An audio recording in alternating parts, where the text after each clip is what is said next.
Une vie remplie du Saint-Esprit.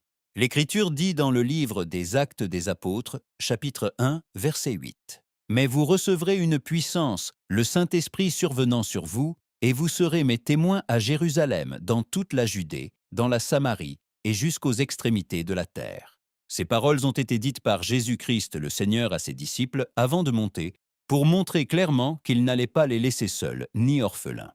Il leur a promis une puissance, la puissance du Saint-Esprit. Cette puissance n'a pas été promise pour exalter l'homme, mais pour le rendre capable et le relever dans l'œuvre de Dieu. Quand Jésus-Christ dit « Vous recevrez une puissance », il nous enseigne que le Saint-Esprit vient transformer la vie du croyant.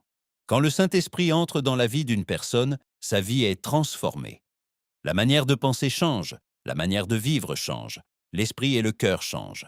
La personne remplie du Saint-Esprit se distingue partout où elle va.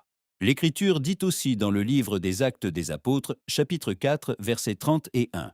« Et ils furent tous remplis du Saint-Esprit, et ils annonçaient la parole de Dieu avec assurance. » Ici, nous voyons que le Saint-Esprit donne le courage d'annoncer l'Évangile, la force de demeurer ferme et l'assurance pour parler de la vérité de Dieu.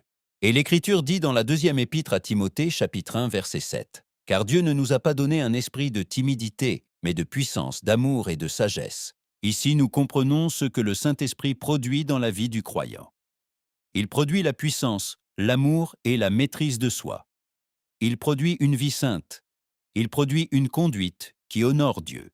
L'Écriture dit aussi dans la première épître aux Thessaloniciens, chapitre 1, verset 5. « Notre évangile ne vous ayant pas été prêché en parole seulement, mais avec puissance, avec l'Esprit Saint et avec une pleine conviction. » Ici, nous apprenons que le Saint-Esprit rend visible l'œuvre de Dieu dans la vie du croyant pour annoncer l'Évangile avec vérité et soutenir une vie pure devant le Seigneur.